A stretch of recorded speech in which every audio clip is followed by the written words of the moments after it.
Please subscribe. আমার জীবনে সেই একটা অদ্ভুত ব্যাপার সেবার ঘটেছিল। বছর 3 আগেকার কথা। আমাকে বরিশালের ওধারে যেতে হয়েছিল একটা কাজে। ওই অঞ্চলের একটা গঞ্জ থেকে বেলা প্রায় 12টার সময় নৌকোয় উঠলাম। আমার সঙ্গে এক নৌকোয় বরিশালের এক ভদ্রলোক ছিলেন। গল্পে গুজবে সময় কাটতে লাগল। সময়টা পুজোর পরই। দিনটা মেঘলা মেঘলা, মাঝে মাঝে টিপটিপ করে বৃষ্টিও পড়তে শুরু করলো। সন্ধ্যের কিছু আগে কিন্তু আকাশটা অল্প পরিষ্কার হয়ে গেল। ভাঙা ভাঙা মেঘের মধ্যে দিয়ে চতুর্দশীর চাঁদের আলো অল্প অল্প প্রকাশ হলো। সন্ধে হবার সঙ্গে সঙ্গে আমরা বড় নদী ছেড়ে একটা খালে পড়লাম। শোনা গেল খালটা এখান থেকে আরম্ভ হয়ে নোয়াখালীর উত্তর দিয়ে একেবারে মেঘনায় মিশেছে। পূর্ববঙ্গে সেই আমার নতুন যাওয়া। চোখে কেমন সব একটু নতুন ঠেকতে লাগলো। অপরিসর খালের দুধারে বৃষ্টি স্নাত কেয়ার জঙ্গলে মেঘে আধা ঢাকা চতুর্দশীর জ্যোৎস্না চিকচিক করছিল। মাঝে মাঝে নদীর ধারে বড় বড় মাঠ, সতী, বেত, ফার্ন গাছের বন জায়গায় জায়গায় খালের জলে ঝুঁকে পড়েছে। বাইরে একটু ঠান্ডা থাকলেও আমি ছইয়ের বাইরে বসে দেখতে দেখতে যাচ্ছিলাম। বরিশালের সে অংশটা সুন্দরবনের কাছাকাছি। ছোট ছোট খাল ও নদী চারিধারে।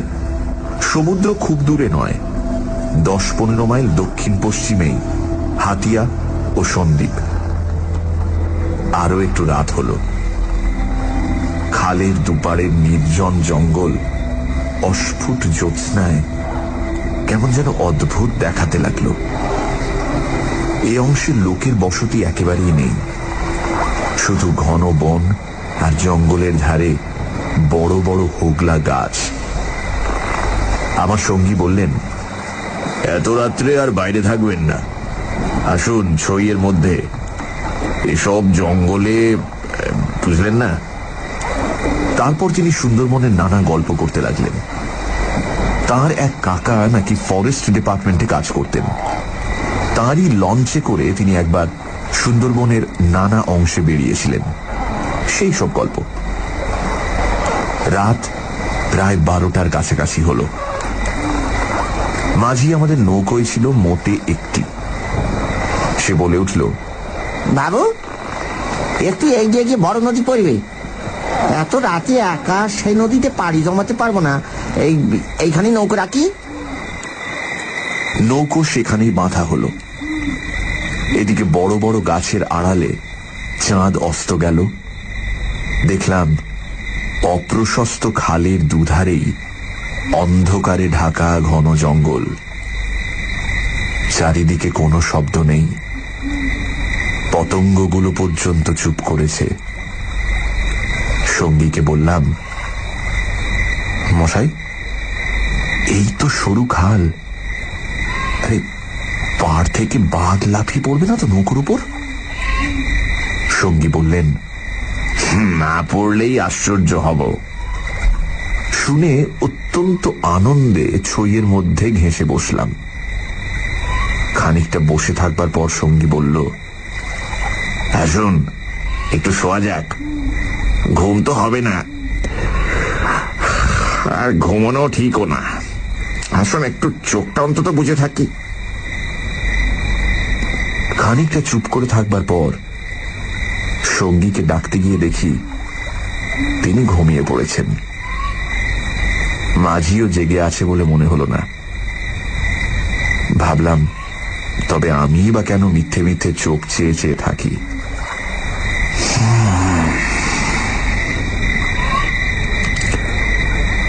তারপর যা ঘটল সেটি আমার জীবনের এক অদ্ভুত অভিজ্ঞতা।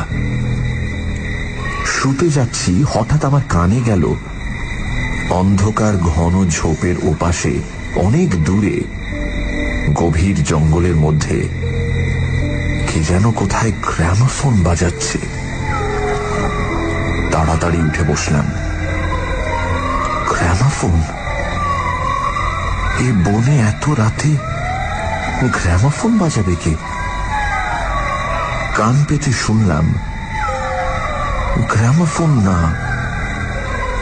অন্ধকার হিজল হিমতাল গাছগুলো যেখানে খুব ঘন হয়ে আছে সেখান থেকে কারা যেন উচ্চ কণ্ঠে আর্ত করুণ সুরে কি যেন বলছে। খানিকটা শুনে মনে হলো সেটা একাধিক লোকের সমবেত কণ্ঠস্বর।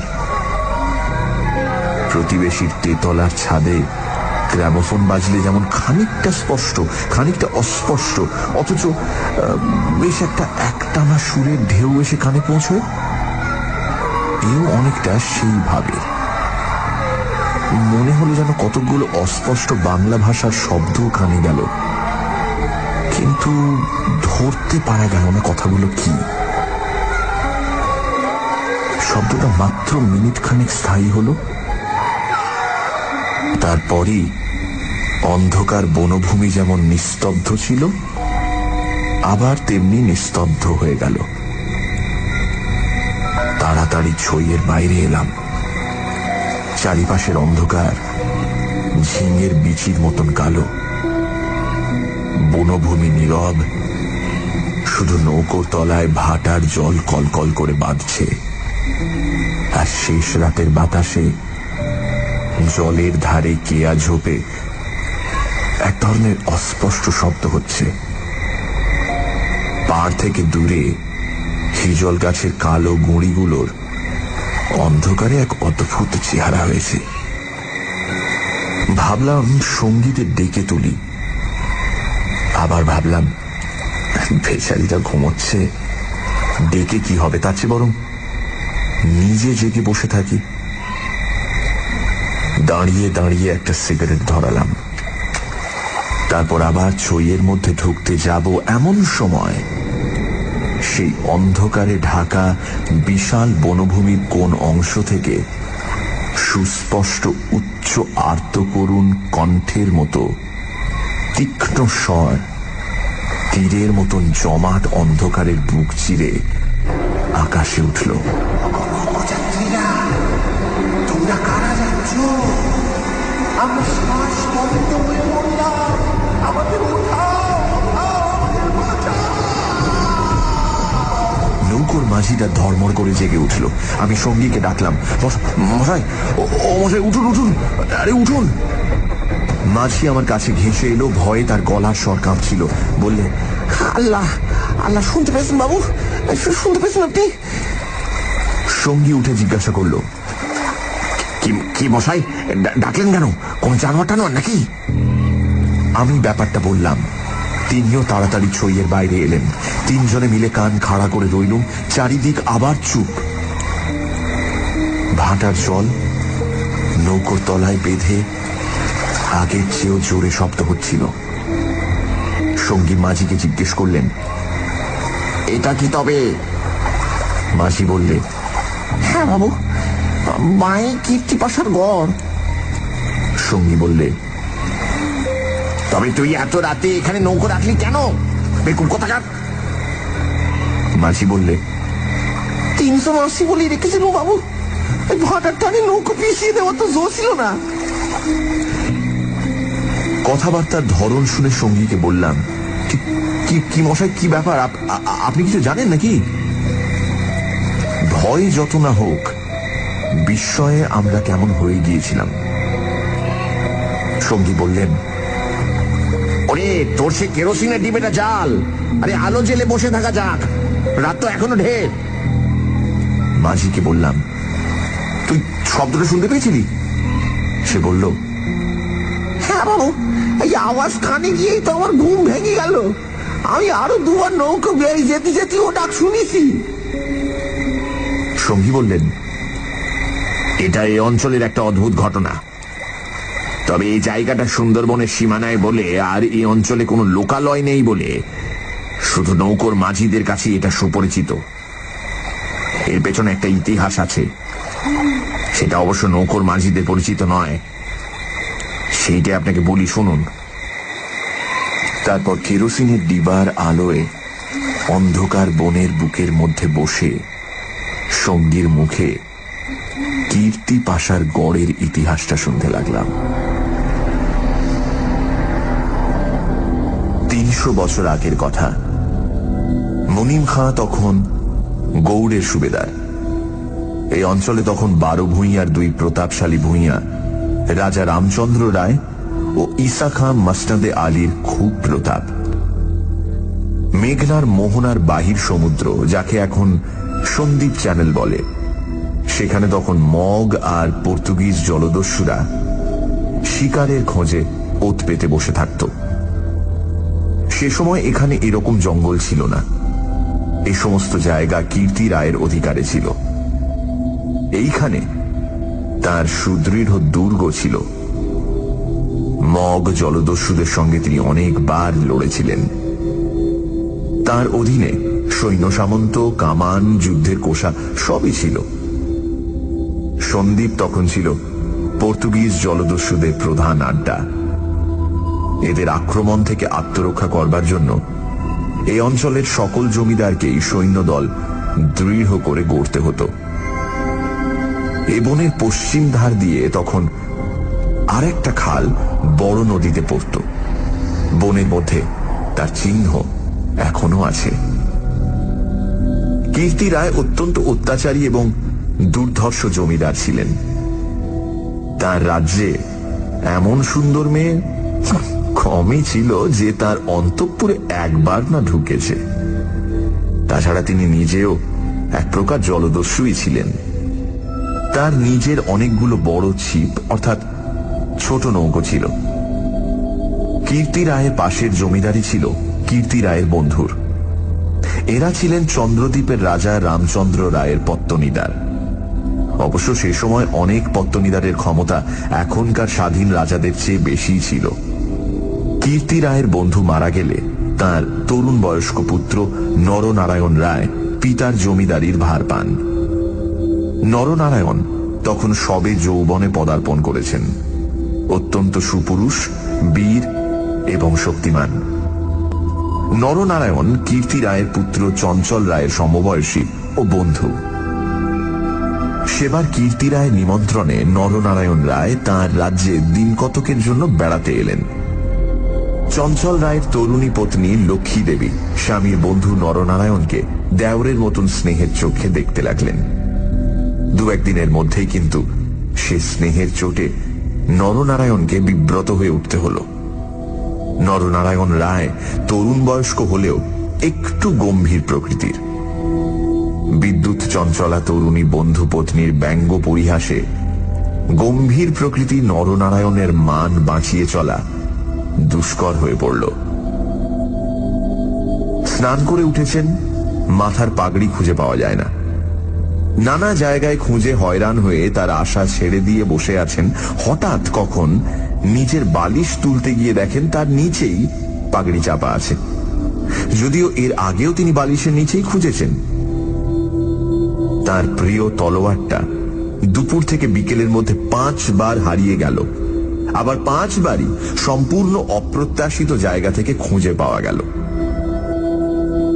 পানে এমন সব জিনিসের সমাবেশ হতে লাগলো যা কোনো কালেই পানের উপকরণ নয়। বন্ধু পত্নীর সঙ্গে কিছুতেই এঁটে উঠতে না পেরে অত্যাচার জর্জরিত নরনারায়ণ রায় ঠিক করলেন তার বন্ধুর স্ত্রীটি একটু ছিটগ্রস্ত। বন্ধুর দুর্দশায় চঞ্চল রায় মনে মনে খুশি হলেও বাইরের স্ত্রীকে বললেন, 2 দিনের জন্য এসেছে বেচারি, ওকে তুমি যে রকম বিব্রত করে তুলেছ ও আর কখনো এখানে আসবে না। দিন কয়েক এরকম কাটবার পর কীর্তি রায়ের আদেশে চঞ্চল রায়কে কি একটা কাজে হঠাৎ গৌড়ে যাত্রা করতে হলো।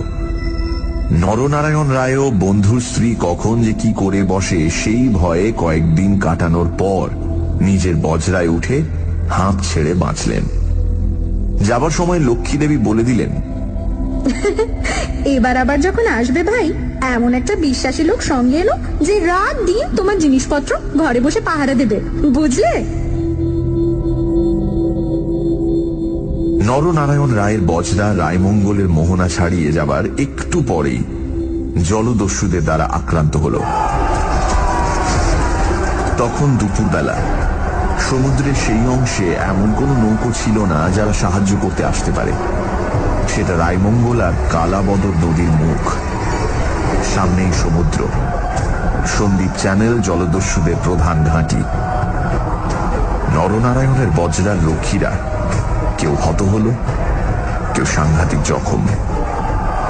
নিজে নরনারায়ণ দস্যুদের আক্রমণ প্রতিহত করতে গিয়ে হাঁটুতে কিসের খোঁচা খেয়ে অজ্ঞান হয়ে পড়লেন। জ্ঞান হবার পর দেখতে পেলেন তিনি এক অন্ধকার জায়গায় শুয়ে আছেন। তার সামনে কি যেন একটা বড় নক্ষত্রের মতন জ্বলছে। খানিকক্ষণ জোরে চোখের পলক ফেলবার পর তিনি বুঝলেন যাকে তারা বলে মনে হয়েছিল তা আসলে একটি ছোট জানালা থেকে ঢুকে আসা বাইরের আলো। নরনারায়ণ দেখলেন তিনি একটি অন্ধকার ঘরের ভেজা মেঝের উপর শুয়ে আছেন। ঘরের দেয়ালের জায়গায় জায়গায় সবুজ শ্যাওলার দল গজিয়েছে। আরো কদিন, আরো কটা রাত কেটে গেল। কেউ তার জন্য কোনো খাবার আনলো না। তিনি বুঝলেন যারা তাকে এখানে এনেছে তাকে না খেতে দিয়ে মেরে ফেলাই তাদের উদ্দেশ্য। মৃত্যু, সামনে নির্মম মৃত্যু। সেদিনটাও কেটে গেল। আঘাতজনিত ব্যথায় এবং ক্ষুধা তৃষ্ণায় অবসন্ন নরনারায়ণের চোখের সামনে থেকে জানালার শেষ আলোটাও মিলিয়ে গেল। তিনি অন্ধকার ঘরের পাথরের মেঝেতে শুয়ে অধীরভাবে মৃত্যুর অপেক্ষা করতে লাগলেন। অনেকক্ষণ পরে, কতক্ষণ পরে তা তিনি বুঝতে পারলেন না, হঠাৎ আলো চোখে লেগে তার তন্দ্রা ঘোর কেটে গেল। বিস্মিত নরনারায়ণ চোখ মেলে দেখলেন তার সামনে প্রদীপ হাতে দাঁড়িয়ে তার বন্ধুর স্ত্রী লক্ষ্মী দেবী। কথা বলতে গিয়ে লক্ষ্মী দেবীর ইঙ্গিতে নরনারায়ণ থেমে গেলেন। লক্ষ্মী দেবী হাতের প্রদীপটি আঁচল দিয়ে ঢেকে নরনারায়ণকে তার অনুসরণ করতে ইঙ্গিত করলেন। একবার নরনারায়ণের সন্দেহ হল এসব স্বপ্ন নয় তো, কিন্তু ওই যে দীপশিখার উজ্জ্বল আলোয় ভিজে দেয়ালে সবুজ শ্যাওলার দল স্পষ্ট দেখা যাচ্ছে। নরনারায়ণ শক্তিমান যুবক, ক্ষুধায় দুর্বল হয়ে পড়লেও নিশ্চিত মৃত্যুর গ্রাস থেকে বাঁচবার উৎসাহে তিনি দ্রুত পায়ে বন্ধুপত্নীর পেছন পেছন চললেন। একটা বাঁকা পাথরের সিঁড়ি দিয়ে উপরে উঠে একটি দীর্ঘ সুড়ঙ্গ পার হবার পর তিনি দেখলেন যে তারা কীর্তি রায়ের প্রাসাদের সামনের খাল ধারে এসে পৌঁছেছেন। লক্ষ্মী দেবী একটা ছোট বেতে বোনা থলি বার করে তার হাতে দিয়ে বললেন, এতে খাবার আছে, এখানে খেও না। তুমি সাঁতার জানো, খাল পার হয়ে ওপারে গিয়ে কিছু খেয়ে নাও, তারপর যত শিগগির পারো পালিয়ে যাও। ব্যাপারটা কি নরনারায়ণ রায় একটু একটু করে বুঝলেন। তার বিস্তৃত জমিদারি কীর্তি রায়ের জমিদারির পাশেই, এবং তার অবর্তমানে কীর্তি রায় ভবিষ্যৎ জমিদার। অত বড় বিস্তৃত ভূসম্পত্তি সৈন্য সামন্ত কীর্তি রায়ের হাতে এলে তিনি কি আর কিছু গ্রাহ্য করবেন? প্রদীপের আলোয় নরনারায়ণ দেখলেন তার বন্ধুপত্নীর মুখে সে চটুল হাসি রেখার চিহ্ন নেই। তার মুখখানি সহানুভূতিতে ভরা মাতৃমুখের মতন স্নেহ কোমল হয়ে এসেছে।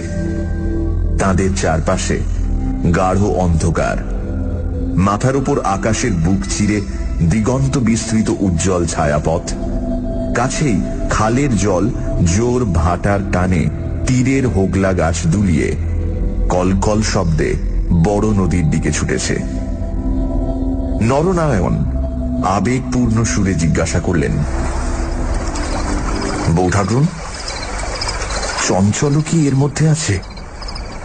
লক্ষ্মী দেবী বললেন, না ভাই, তিনি কিছু জানেন না।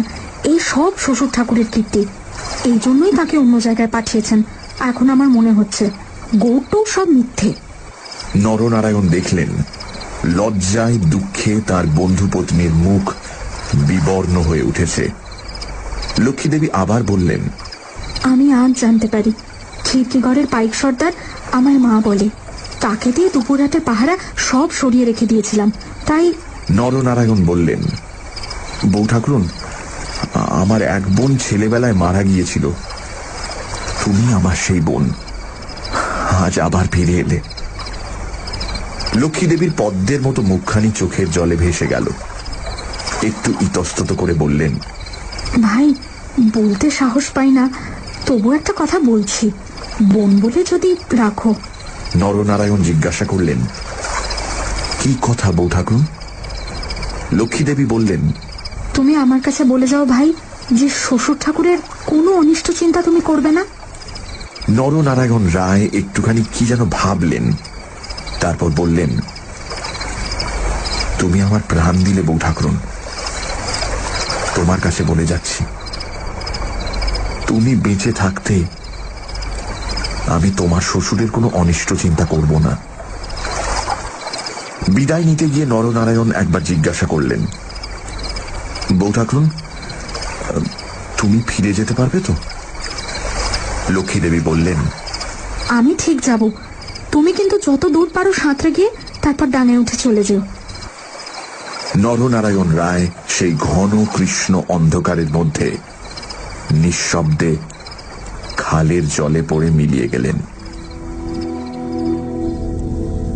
লক্ষ্মী দেবীর প্রদীপটা অনেকক্ষণ বাতাসে নিভে গিয়েছিল। তিনি অন্ধকারের মধ্যে দিয়ে শ্বশুরের গড়ের দিকে ফিরলেন। একটু দূরে গিয়েই তিনি দেখতে পেলেন পাশের ছোট খালটায় দুখানা ছিপ মশালের আলোয় সজ্জিত হচ্ছে। ভয়ে তার বুকের রক্ত জমে গেল। সর্বনাশ, এরা কি তবে জানতে পেরেছে? দ্রুত পায়ে অগ্রসর হয়ে গুপ্ত সুড়ঙ্গের মুখে এসে তিনি দেখলেন সুড়ঙ্গের পথ খোলাই আছে। তিনি তাড়াতাড়ি সুড়ঙ্গের মধ্যে ঢুকে পড়লেন। কীর্তি রায় বুঝতেন নিজের হাতের আঙুলও যদি বিষাক্ত হয়ে ওঠে তো তাকে কেটে ফেলাই সমস্ত শরীরের পক্ষে মঙ্গল। পরদিন আবার দিনের আলো ফুটে উঠল, কিন্তু লক্ষ্মী দেবীকে আর কোনোদিন কেউ দেখেনি। রাতের হিংস্র অন্ধকার তাকে গ্রাস করে ফেলেছিল।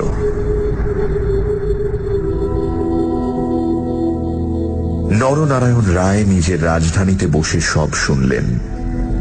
গুপ্ত সুড়ঙ্গের দুধারের মুখ বন্ধ করে কীর্তি রায় তাঁর পুত্রবধূর শ্বাসরোধ করে তাকে হত্যা করেছেন। শুনে তিনি চুপ করে রইলেন। এর কিছুদিন পরে তার কানে গেল বাসুন্তার লক্ষণ রায়ের মেয়ের সঙ্গে খুব তাড়াতাড়ি চঞ্চলের বিয়ে।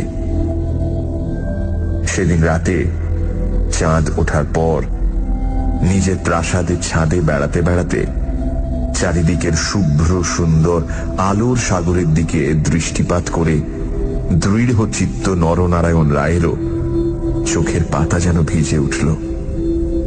তার মনে হল তার অভাগিনী বউ ঠাকুরানীর চোখের দুষ্টু হাসিটি তারায় তারায় নবমল্লিকার মতো ফুটে উঠেছে। নরনারায়ণ রায়ের পূর্বপুরুষেরা ছিলেন দুর্ধর্ষ দস্যু। হঠাৎ পূর্বপুরুষের সেই বর্বর রক্ত নরনারায়ণের ধমনীতে নেচে উঠল। তিনি মনে মনে বললেন, আমার অপমান আমি একরকম ভুলেছিলাম বউ ঠাকুরুন, কিন্তু তোমার অপমান আমি সহ্য করব না কখনোই।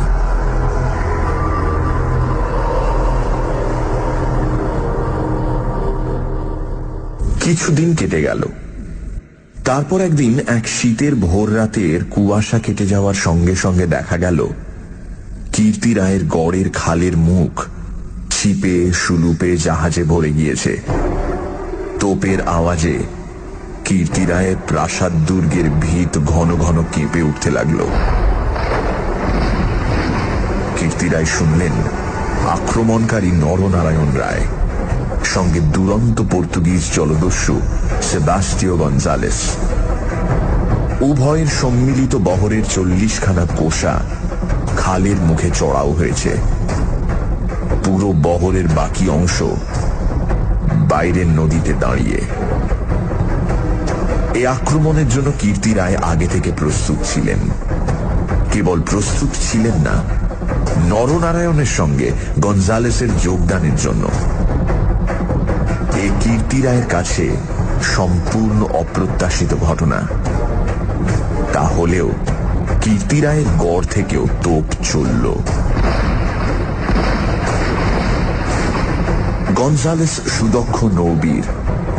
তার পরিচালনে 10খানা সুলুপ চড়া ঘুরে গড়ের পাশের ছোট খালে ঢুকতে গিয়ে কীর্তি রায়ের নৌবাহিনীর এক অংশ দ্বারা বাধা প্রাপ্ত হল।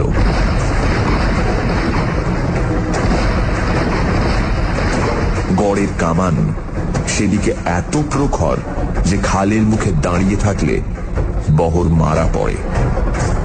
গঞ্জালেস 2খানা কামানবাহী সুলুপ ছোট খালের মুখে রেখে বাকিগুলো সেখান থেকে ঘুরিয়ে এনে চড়ার পিছনে দাঁড় করালো।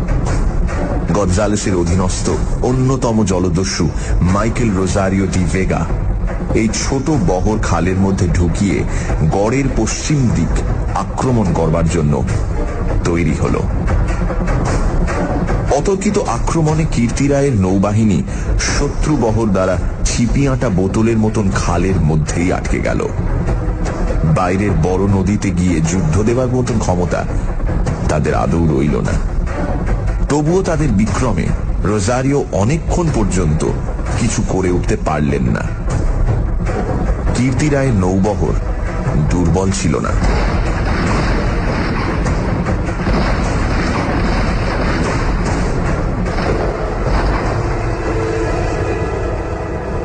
বিকেলের দিকে রোজারিওর কামানের মুখে গড়ের পশ্চিম দিকটা একেবারে হুমড়ি খেয়ে পড়ে গেল। নরনারায়ণ রায় দেখলেন প্রায় 30খানা কোষা জখম অবস্থায় খালের মুখে পড়ে। কীর্তি রায়ের গড়ের কামানগুলো সব চুপ। নদীর দুপাড় ঘিরে সন্ধে নেমে আসছে। উপরে নিস্তব্ধ নীল আকাশে কেবলমাত্র এক ঝাঁক শকুনি কীর্তি রায়ের গড়ের উপর চক্রাকারে ঘুরছে। হঠাৎ নরনারায়ণ রায়ের চোখের সামনে বন্ধু পত্নীর কাতর মিনতিপূর্ণ সেই চোখ দুটি মনে পড়ল। তীব্র অনুশোচনায় তার মন তখনই ভরে উঠল। তিনি করেছেন কি? এই রকম করে কি তিনি তার স্নেহময়ী প্রাণদাত্রীর শেষ অনুরোধ রাখতে এসেছেন? নরনারায়ণ রায় হুকুম জারি করলেন, কীর্তি রায়ের পরিবারের এক প্রাণীরও যেন প্রাণহানি না হয়। একটু পরেই সংবাদ এলো গড়ের মধ্যে কেউ নেই। নরনারায়ণ রায় বিস্মিত হলেন। তিনি তক্ষণি নিজে গড়ের মধ্যে ঢুকলেন। তিনি এবং গঞ্জালেস গড়ের সমস্ত অংশ তন্ন তন্ন করে খুঁজলেন। দেখলেন সত্যি কেউ নেই। পর্তুগিজ বহরের লোকেরা গড়ের মধ্যে লুটপাট করতে গিয়ে দেখলেন মূল্যবান জিনিসপত্র বড় কিছু নেই। পরদিন দ্বীপ্রহর পর্যন্ত লুটপাট চলল। কীর্তি রায়ের পরিবারের একটি প্রাণীরও সন্ধান পাওয়া গেল না। দুপুরে কেবলমাত্র 2খানা সুলুপ খালের মুখে পাহারা রেখে নরনারায়ণ রায় ফিরে চলে গেলেন। এই ঘটনার দিন কয়েক পরে পর্তুগিজ জলদস্যু দল লুটপাট করে চলে গেলে কীর্তি রায়ের এক কর্মচারী গড়ের মধ্যে প্রবেশ করে। আক্রমণের দিন সকালেই এই লোকটি গড় থেকে আরো অনেকের সঙ্গে পালিয়েছিল।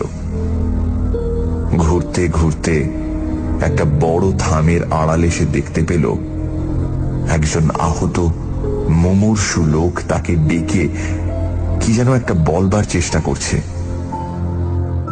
কাছে গিয়ে সে লোকটাকে চিনতে পারল।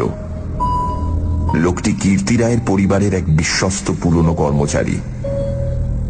তার মৃত্যুকালীন অস্পষ্ট কথায় আগন্তুক কর্মচারীটি মোটামুটি যা বুঝল তাতেই তার কপাল ঘেমে উঠল। সে বুঝল কীর্তি রায় তার পরিবারবর্গ এবং ধনরত্ন নিয়ে মাটির নিচের এক গুপ্ত স্থানে আশ্রয় নিয়েছেন এবং এই লোকটি, একমাত্র এই লোকটি তার সন্ধান জানে।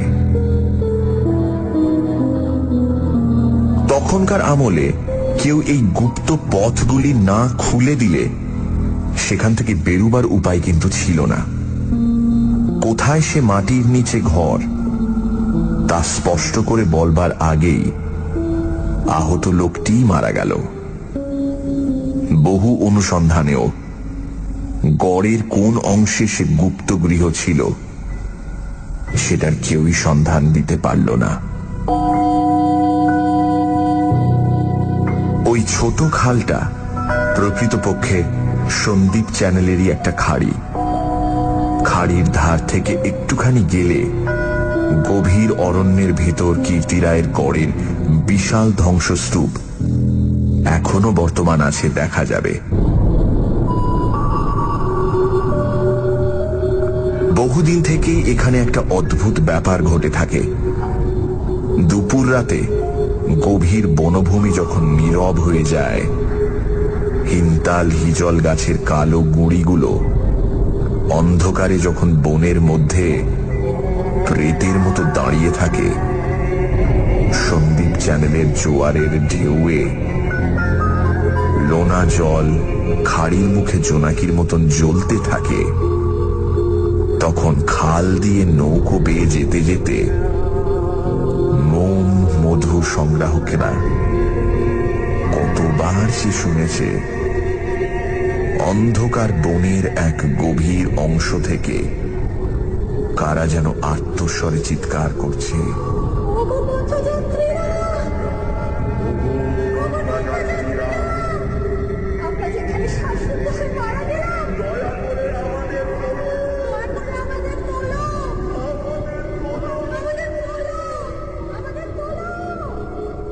ভয়ে বেশি রাতে এ পথে কেউ নৌকা বাইতে চায় না।